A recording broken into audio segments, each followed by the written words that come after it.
začel. Dober večer, glede na to, da jaz mislim, da Petra Mlakarja tukaj poznate vsi, se predstavim še jaz sem Anžel Korn in sem zaposlen v tej knjigarni. Peter, za začetek, drame naslov Odilo, po Odilu Globočniku, in me zanima tvoj v bistvu prvi stik z njim in kako se je to počasi razširilo v očitno neko fascinacijo. Mene je od nekdaj zanimala druga svetovna vojna in nacizem, skratka vse, kar je povezano s totalitarnostjo, vse, kar je povezano s totalitarnostjo, totalitarizmi in seveda z vojno in ubijanjem in smrtjo. In kot pravim, zanimala me je zelo ta zgodovina nacizma in druge svetovne vojne, in ko sem jaz prebiral te knjige, revije, sem se seznanil s to materijo, sem naletel tudi na nekoga, ki se je pisal Odilo Globočnik. To mi je tako nekam, in seveda v povezavi z največjimi nacističnimi glavami in največjimi nacističnimi zločinci.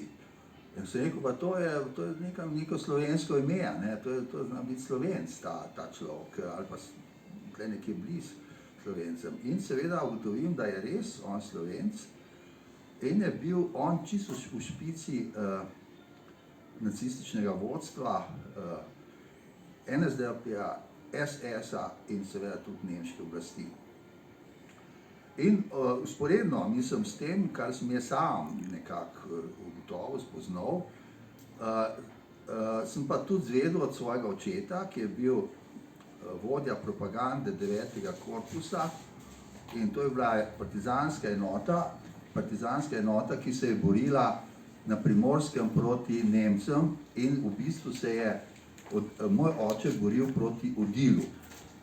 In je rekel, mi smo se borili proti Odilu.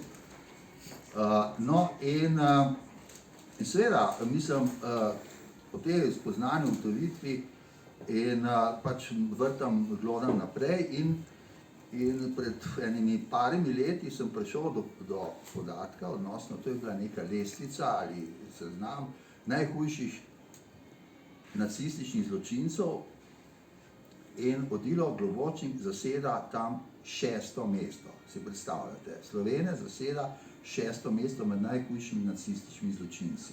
In sicer po tej lestvici je prvi Himmler, drugi Hitler, tretji je Heydrich, četrti je Kaltenbrunner, in sicer on je bil šef vodja vseh varnostnih služb Reicha, peti je Müller, šef Gestapa, in šesti je Odilo Globočnik. Odilo Globočnik je sin očeta iz Tržiča, se pravi, njegov rod izvira iz Tržiča. Familija se je preselila še za časa Avstrije v Trst, tam se je on tudi rodil. Mislim, da mama je bila Slovakinja, nekaj takega. Po prvi svetovni vojni se je pa familija preselila v Celovec, Klagenfurt. In on je hmal, bi rekel, nekako hmal se je ogrel za nacionalsocializem in je pač postopno napredoval po svojih, bi rekel, sposobnostih v vodstvu te stranke. In že pred Anšlusom, pred priključitvijo Avstrije in Nemčiji, je bil on tam en glavnih, bi rekel, funkcionarjev nacistične stranke. Ko je Hitler zasedel Avstrijo, je postavil Odila Globočnega za prvega Gauleiterja Dunaja. Si predstavljate, Slovenci smo imeli prvega šefa, vodjo, bi rekel, gospodarja celega Dunajskega okrožja, to je Slovenc. In na Dunaju je on, ne vem koliko časa je že vladal, kakšen let, dve, seveda on se je sprl s katoliško cerkvijo, ker je sovražil krščanstvo in katolicizem, in zapletel se je v korupcijo. Ker je pa hotel imeti Hitler na Dunaju mir, in ker SS ni prenesel korupcije, ga je predstavil s Himmlerjem sta ga predstavila na Poljsko, kjer je postal vodilo vodja operacije Reinhardt. Naloga operacije Reinhardt je bila popolno iztrebljanje vseh Judov in Ciganov iz Poljske. Zdaj bom tukaj naredil eno digresijo, ker me je že vprašal, kako sem jaz potem začel lotil se te drame. Skratka, mene je ta oseba na nek način fascinirala to njegovo totalno zlo, ta njegov zli In usporedno, ne da bi pa jaz vedel, najbolj sem jaz prej izvedel za tega gospoda, ker sem tudi starejši, ampak ne vem, kdaj točno, se je za tega človeka ali ne človeka začel zanimati Dragan Živadinov. In Dragan Živadinov, ko so ugotovila, da so oba dva sva fascinirana nad tem hudičem, je rekel, veš kaj, Peter, je rekel, jaz, ko sem za njega zvedel, sem bil v hudi dilemi, koga ne se lotno bo obravnaval, ali Hermana Potočnika, ali Odila Globočnika. In se je odločil za Hermana Potočnika, za tega vesoljskega raketnega pionirja. No in ko so se pogovarjali o Odilu, je rekel en dan meni, Dragan je rekel, Peter, pa napišti dramo o njem. Jo bom jaz uprizoril. Sem rekel, v redu, dobra ideja. In lotil sem se pisanja te drame. Ki je bila potem uprizorjena v Mladinskem gledališču v Kino Šiška, ampak zdaj ne bi se pač toliko ukvarjal s to prizoritvijo, to je zdaj neka druga tema. Ne? Ampak to sem hotel vedeti, ker se je navizalo na vprašanje od Anžeta. Moram pa zdaj sam še nadaljevati kratko, glede njegove kariere. On je na Poljskem bil šef 4 največjih koncentracijskih taborišč, in sicer Treblinke, Majdaneka, Sobiborja in Beseka. Samo Auschwitz je bil zunaj njegove jurisdikcije. On je na Poljskem pobil okrog 2 milijona 100 tisoč ljudi in tudi na Poljskem se je zapletel v korupcijo. Ampak namesto, da bi ga SS postavil pred zid, kar se običajno dela, ker SS ni trpel korupcije, ga je Hitler postavil za šefa vseh operacij severnega Jadrana, severne Italije, jadranske obale, italijanske naše in seveda tudi primorske naše, slovenske Primorja in tako v Trst. On je bil vodja vseh teh operacij tle na tem področju Evrope v Trstu in seveda tudi zaslužen za Rižarno. Zaslužen za Rižarno, on je tukaj izvajal krutosti do amena, mislim, strahotne stvari je delal, počel tle dol v Trstu in seveda tudi na Poljskem. In to moram pa posebej povedati, Odilo Globočnik je izumitelj plinskih celic. On je dal predlog Hitlerju in Himmlerju, da bi pač to pobijanje poenostavili in industrializirali, da bi se lotili pobijanja z plinom, in sicer ciklonom B. In tudi pač to vemo, koliko je bilo teh plinskih celic na Poljskem. In edina plinska celica, pač to sem zvedel zadnjič tle na južnem delu Evrope, je bila plinska celica, ki jo je imel v Trstu, v Rižarni. Tako da, no, po porazu nacifašizma so ga ujeli Angleži v neki avstrijski alpski vasici in on je pregriznil ampulo ciankalija, naredil je samomor. Ena pač zgodba je, da ko so se pogovarjali, kje naj tega hudiča pokopljajo, so govorili z lokalnim župnikom in on ga ni hotel pokopati v posvečeni zemlji na pokopališču, tako da so potem Odila zagrebali na enem svinjskem pokopališču za svinjske kadavre. Tako je končal ta satan slovenskega rodu. V Jugoslaviji se o tem ni javno veliko govorili, skoraj nič je bila neka sorta tema. Samo poznali so, vedeli so za njega pač visoki partijski funkcionarji, državni funkcionarji, vojska in policija, ampak to se javno ni govorilo. In prva knjiga o Globočniku je šel prevod enega nemškega avtorja pred, mislim, da 2 leti pred nas, tam nekaj. Jaz bi tako rekel, cinično, Odilo Globočnik je najslavnejši Slovenec v politični zgodovini sveta. Nedvomno, najslavnejši Slovenec, Kardelj in drugim nasežejo tudi v kolen, bi rekel. Tako da... Tito je tudi poslanec. Prosim? Tudi Tito je poslanec. Tudi Tito je tudi poslanec, ja. Tako da, to sem zdaj hotel na to vprašanje. Zdaj si mi pač odgovoril, že vnaprej, imel sem vprašanje, zakaj drama, če je sama dialoška forma, ki je spodbodla k temu, da je šlo to Globočniku, ker nekako, ko človek to bere, vse ima ta občutek, da mora iti ves čas za izmenjavanje, da tako rekoč ne preneseš tega zla, ki je na vsaki strani ga polno, ampak da moraš ves čas biti strogo v dialektiki, da te ne odnese na eno stran. Tle, mislim, drama je, bi rekel, na nek način ena oblika literarna, kjer ta napetost, bi rekel, se fajn, bi rekel, je kontinuirana napetost. Vleče ta napetost, držite skozi v napetosti. Ta dialogi so pač taki kruti, pač svinski, to zlo, pokvarjenost se vidi skozi. In seveda ta njegova filozofija, filozofija, njegove pogledi na vse, in kaj prinaša svetu nacionalsocializem v primerjavi z drugimi družbenimi ureditvami. Tako da, ja, ta napetost je, dramska oblika je zato fajn, pa tudi ta predlog, pač, Dragan, napiš dramo, jo bomo prizorila. Tako da, bi to rekel, sam glede te prizoritve. Tukaj je bil en heca, ko sta režiserja, prvotno je mišljeno, da bosta dva, Janez Pipan pa Dragan Živadino, in da se bosta te vloge izmenjavala. Potem se je izkazalo pač, da ne bosta mogla uskladiti svojih pogledov in konceptov, in potem je na zadnje ostal samo Dragan.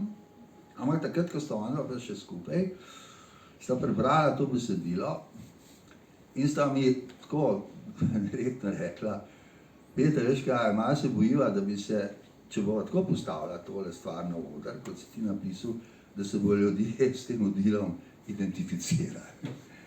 Da bo enostavno in njihov junak, mislim, kaj bi bilo pa narobe. In tako da je potem, in to sta priznala, mislim, malo se ustrašila tega njegovega zla, da bi prišlo do identifikacije, kot recimo sledence s Hamletom in s kraljem Learjem, da ne bi z Odilom. No in potem je padla ideja, da bi, mislim, to je dal predlog Dragan, in da bi pač spremenili to zelo samo bi rekel, v poskus izničevanja tega zla, da vzamemo Odilu njegovo ime, da izničimo Odila tako od zunaj, tako da je malo tak moralističen pristop, ampak taka je bila odločitev, tako da to, bi rekel, ubijanje imena Odila se dogaja ne znotraj samega zla kot takega, ampak na način neke zunanje intervencije, in je nastala pač ta trilogija, pri kateri je drama seveda bazira na moji tekstualni masi, vendar je drama, ta dramska uprizoritev bistveno drugačna od te knjige, od tega besedila. Tako da v tej dramski prizoritvi je moj samo srednji del. Ampak zaradi nekakšnih vzrokov in razlogov, jaz mislim, da ta sama stvar ni bila vodstvu, poudarjam vodstvu Mladinskega gledališča preveč všeč, so to dramo kmalu sneli s programa. Tako da veliko ljudi, ki je želeli videti, ni mogli videti. Je pa, mislim, zelo zanimiva postavitev, vendar jaz se ne bi zdaj s tem povedal. Če samo prizoritev ni bila podobna samemu tekstu, kot bi lahko bila, me pa zanima, Kakšen stik ima pa s svojo prejšnjo izdano knjigo z naslovom Nad? Ne? Odilov v drami sami na eni točki reče nad smo mi, a ne? In potem tudi natančneje določi nad čem in reče nad krščanskim bogom, v končni fazi nad človeštvom, nad univerzumom. Ne? No, to je dobro vprašanje. Mislim, to se veže vprašanje tudi na tisto mojo predzadnjo knjigo, ne? Z naslovom Nad, kjer govorim o tem absolutnem, transcendentnem, neskončnem, nedoločenem, o Bogu. Ne? Odilova filozofija, pa kljub temu, če on govori o nekem nad ali pa nad smo mi, je to vse omejeno znotraj tega sveta. Ta svet, ta narava, ta kozmos, to je tisto eno, to je ta princip vsega. In tukaj vladajo te naravne sile, ne? Naravne sile, katere je germanska rasa je izvoljena po teh naravnih silah, izvoljena rasa, tisto, kar je, bi rekel, kar daje pravico tej germanski rasi, da dela, kar hoče, je kri, je rasnost, so tla, bot und blut, vendar to, vse te kategorije, se pravi, ta, bi rekel, izvoljenost po Wotanu, ki je v bistvu Bog, neke sorte naravni Bog znotraj tega sveta, to ni ta transcendentni, krščanski, zunajsvetni absolut. Vse te stvari določa ena sama kategorija in to je končnost. Končnost. V Nad jaz govorim o neskončnem, Odilo pa utemeljuje vse svoje zlo na končnem. In resnica tega sveta, biologije, kemije in česarkoli, vseh pojmov je to ta določenost, determiniranost, ta končnost. Tisto, kar pa, o čem pa jaz govorim Nad, tisto, kar presega, ne, je pa tisti konec konca. Konec konca in Odilova filozofija, v bistvu Odilova stališče se konča pri smrti, stališče neskončnega, nedoločenega se pa konča pri smrti, se pravi pri tem neskončnem koncu konca. To je ta, recimo, razlika. Ne? In vse to ubijanje, in to recimo rasnost, dominacija ene rase na drugo. Tudi če bi Germani, če bi Tevtoni zmagali, da bi porazili vse druge nacije, ne? Da bi oni postali gospodari tega sveta v popolnosti, bi se na koncu znašli tudi pred svojo lastno končnostjo, ker je osnovno določilo tega sveta končnost. In kot mislim, kdor išče Boga v tej končnosti, ker oni so ga znotraj Boga iskali ravno v tej končnosti, temu grozi poguba, pogubljenje. In sam še to bi rekel. V knjigi je v bistvu na koncu malo alegoričen. In sicer ena gospa, ker boš pol ne vprašal, tista gospa, tako mistično bitje, ona, ali pa da je... Te bom, še med vprašanje. No, da je vprašanje. Čisto po tvojem, ne, ta končnost, a bi jo dal na stran negacije ali afirmacije, oziroma jo pustil nekje vmes? Negacije. Negacije. Absolutne negacije. Ker za to gospod, ki se je začel menjati, ona fino na eni točki reče, da ima povsod prste vmes, zato sem šel, lahko ostajava med dvema negacijama. No, skratka, ker da razkrijem končno to ime, te gospe je Rozana Elemente, in glede na to, da nomen est omen še toliko bolj velja v literaturi oziroma tudi v dramatiki, me zanima elemente, česa vsega ta gospa nosi v sebi. Ta gospa je neke sorte, bi rekel, sel ali poslanik ali pa ljubica hudiča, satana.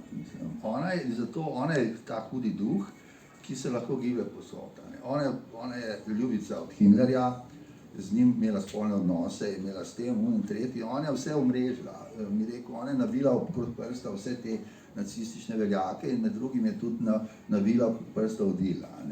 In ona je poznala, ona je vedela vse, kako je vodilo pokvarjen tudi glede korupcije, kako je golfov in kradel denar in tako naprej. Ne? In ona je bila v najtesnejših stikih s Himmlerjem in sta se pogovarjala o delu in tako.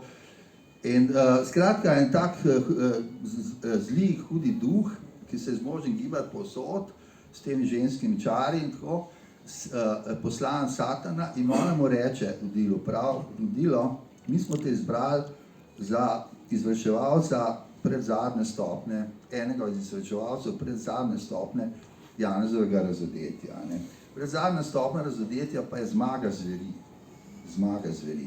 Ampak mi hočemo, da ti tako to speleš, pa še z drugimi temi izvajalci, da bo konec razodetja ostal pri zmagi te zveri, ne pa pri zmagi jagnjeta. Ne. Ker po Svetem pismu je zmaga, zadnja faza, zmaga prihod jagnjeta. Ne. On porazi zvera. Ne. To je tista, bi rekel, presežna, transcendentna, absolutna, neskončna sila. Ampak ona reče, ne, ostanemo pri zveri, absolutno ne, ostanemo pri zveri in ti boš tukaj en stroj, en kolešček v tem mehanizmu, da to dosežemo. Ne. In te bomo seveda, zato ker si tak talent, tak genij, duh, te bomo mi, ker so ugotovili vse, kako je on golfov pa kradel pa tako naprej, ker pa si tako dober, te bomo pa poslali na Poljsko. Tam boš pa uresničil vse svoje, bi rekel, želje in strasti. No, zverem gre še danes dobro. Prosim? Zverem gre še danes dobro. Zverem gre še danes dobro. Jaz predlagam... Jaz bi sam še to, ja, hvala, že sam sem to hodil. Mislim, da je pravi, da ta knjiga je bila izdana je šla, mislim, let nazaj, nekaj takega. Nisem imel o tej knjigi nobene predstavitve javne, samo prijatelji so vedeli za njo in tako naprej, tudi se ni prodajala v nobene knjigarni in tako naprej.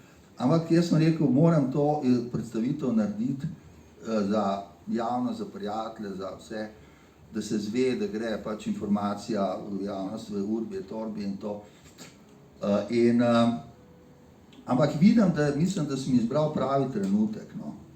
Da sem izbral pravi trenutek, ker v tem času pa res dviga kačjo glavo. Bi rekel,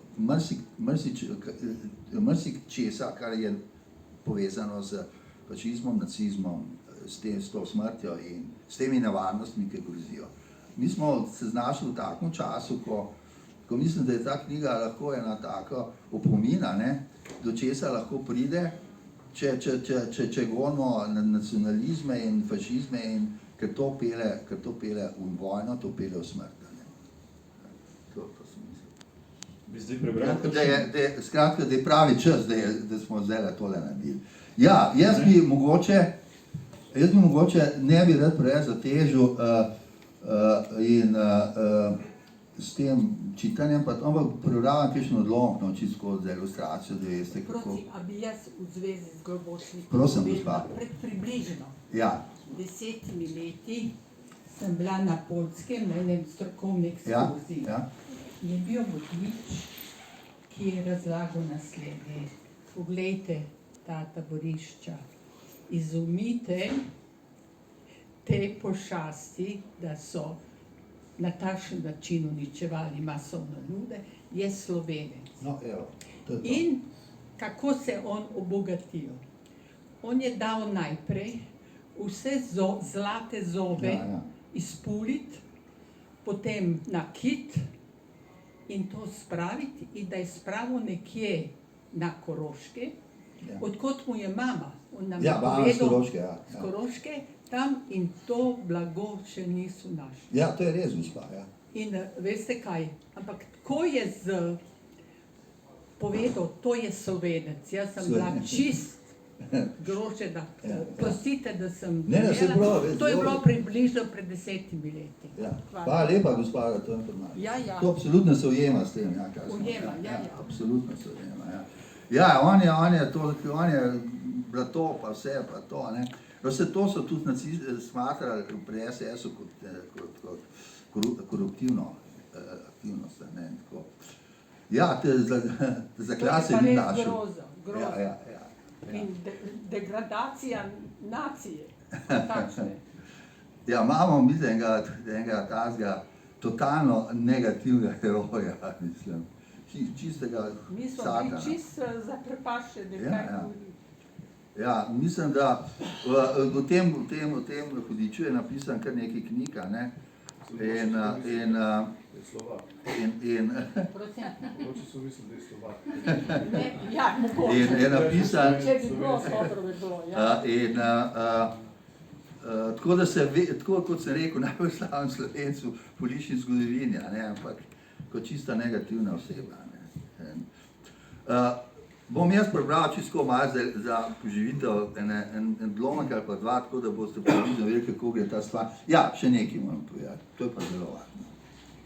Te knjige ne bi bilo, če ne bi imel tukaj jaz nekaj izjemno dobrih prijateljev, dobrotnikov. Ta knjiga je šla s pomočjo sponzorjev in jaz bi zdaj se tukaj v tej priložnosti posebej še enkrat zahvalil gospodu Francu Frelihu, gospodu Edvardu Ovnu, potem Andreju Šifrerju, Romanu Ranjeku, Andreju Vidmarju za pomoč, da je sploh išla. In res sem jim hvaležen, tako da jaz upam, da pač jih nisem gospoda razočaral. Ja.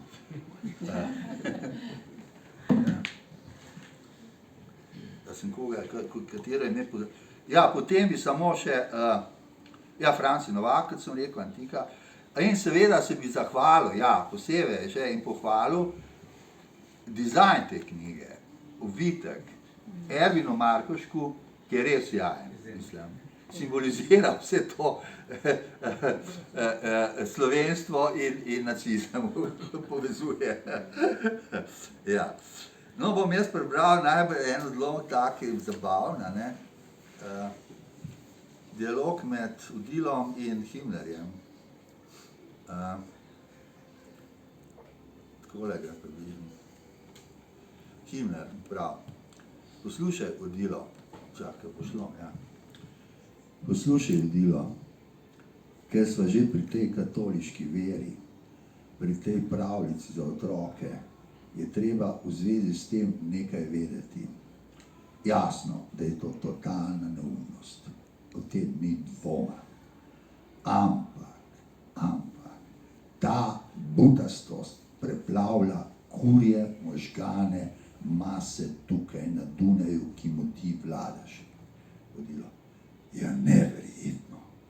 To jim bo treba izbiti iz glave. Ampak to se ne bo zgodilo jutri. Führer pa hoče imeti mir. Kaj mislite s tem, moj Reichsführer? Odilo. S Führerjem veva, da delaš dobro. Morda je tvoja ljubica komu kaj rekla o tvojem zaničevanju krščanstva.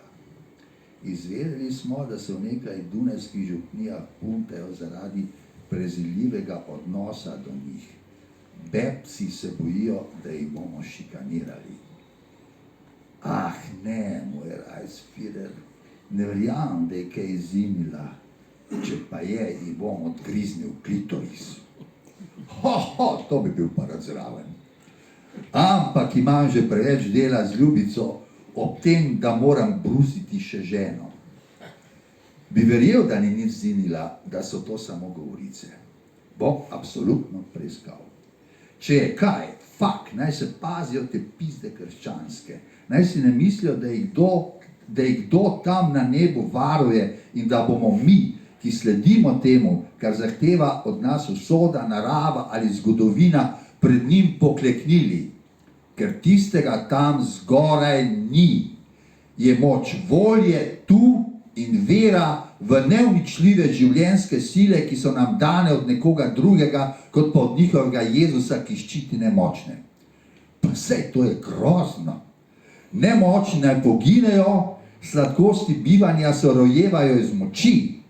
Če hočemo živeti, to je absolut, moramo biti močni. Zato bomo,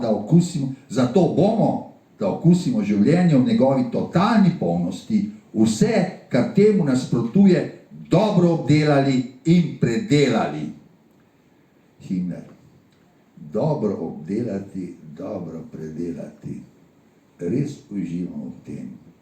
Kako lepo je gledati nekoga, ki nasprotuje naši večni stvari, našemu zgodovinskemu poslanstvu odrešitve nemškega naroda izpod tiranije Judov ter drugih podljudi in temu človeku na njegovi lastni koži pokazati, kako se moti in greši, ter ga presnoviti v njegovo nasprotje.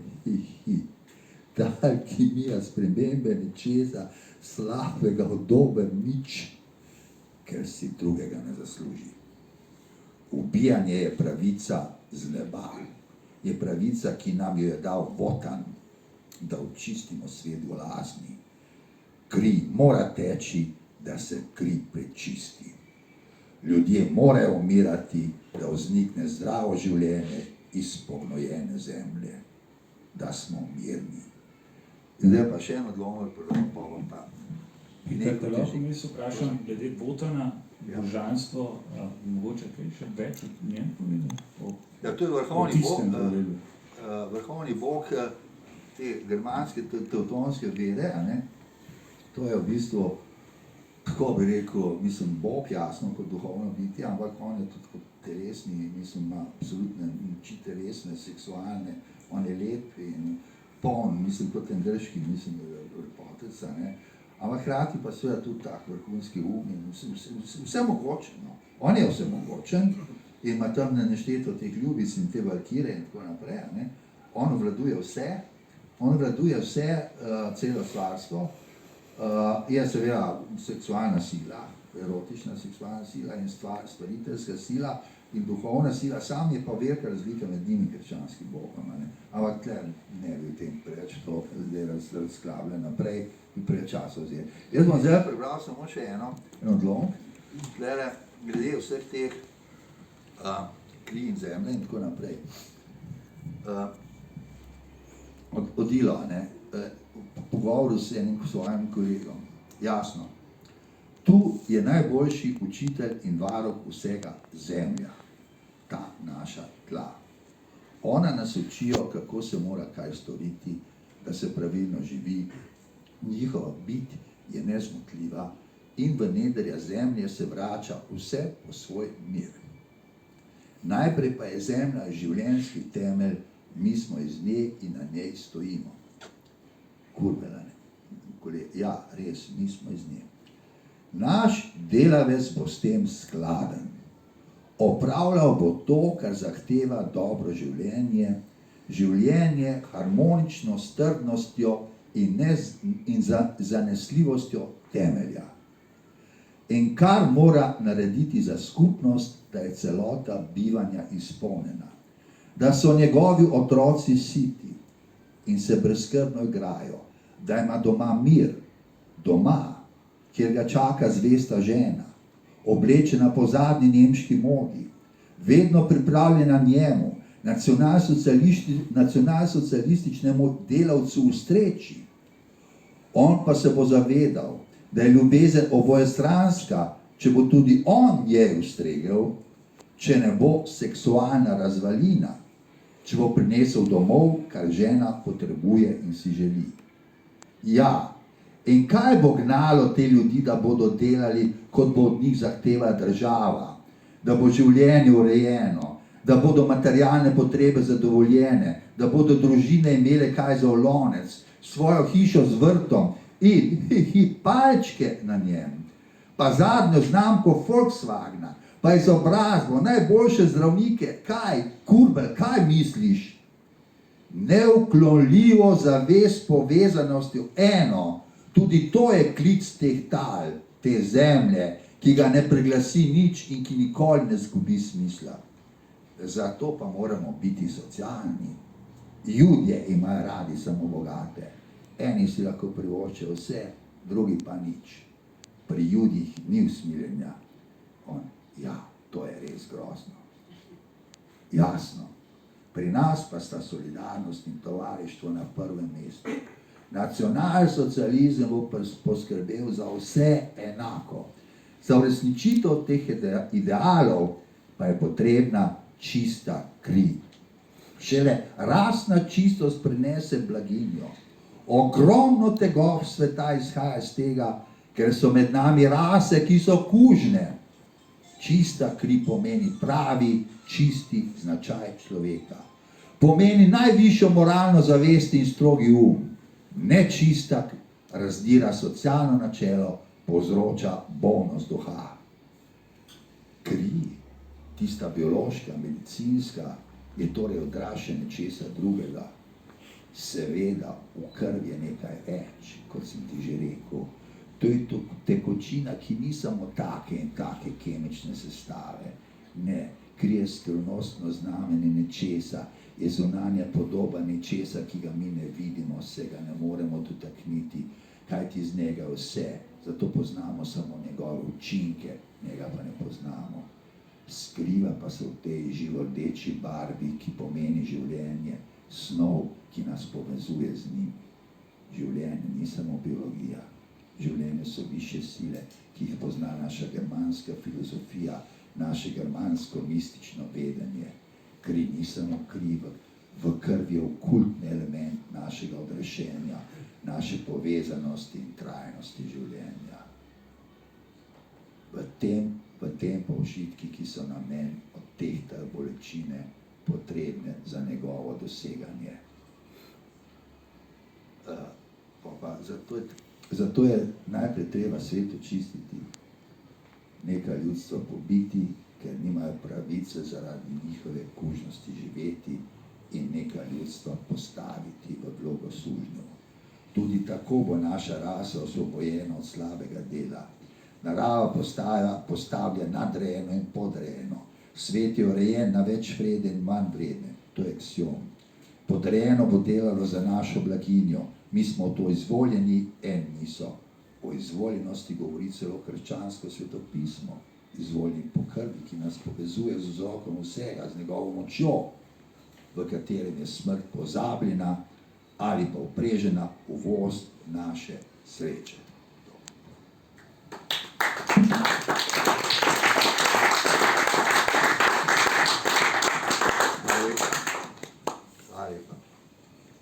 Zdaj mogoče samo eno tako knjigarniško ozadje. Danes smo imeli eno s to dramo, eno manjšo dramico. Preden smo prevzeli pa umestili v sistem, je bilo kar neki živčne krvi, ampak nisi bil za to nič ti kriv, ampak zdaj je tukaj, ne? Drama Odilo, Obilo je, ne? In vas lepo vabim, da podprete in avtorja in našo knjigarno. Hvala. Jaz se pa vsem najlepše zahvaljujem za ta obisk, da ste res, mislim, da ste me počastili z vašo prisotnostjo, z vašim obiskom, zelo sem vesel. In seveda vas zdaj vabim na en kozarček rujnega, kri rdeč bo kot kri, bel bo kot neka spiritualna substanca, ne. Tako da pač počastimo tega hudiča, ne, čeprav ne zasluži. Tako da hvala še enkrat in vse dobro vam želim in jaz upam, da kot je bilo v Zadru, so se okužili, mi se danes ne bomo, ne? Jaz sem bil pred 14 dnevi testiran, sem negativen.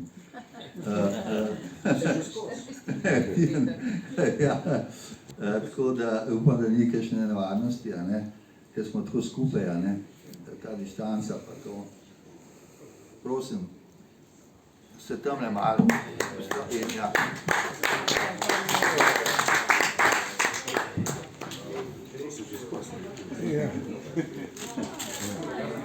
Negativno pozitivno.